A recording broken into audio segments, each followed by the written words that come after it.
May nagbabantay dyan. Kaya magpapatabi tayo. Hello. Hi. Yan mga kabady. Pakita ko sa inyo yung source namin ng tubig. Yan mga kabady.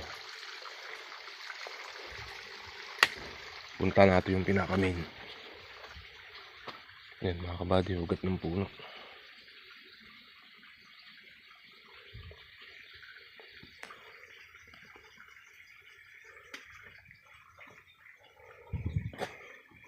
Yan, ito siya mga kabady.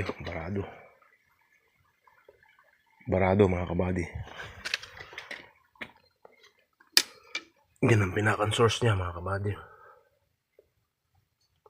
Kung mapapansin nyo, medyo may bula na kulay orange.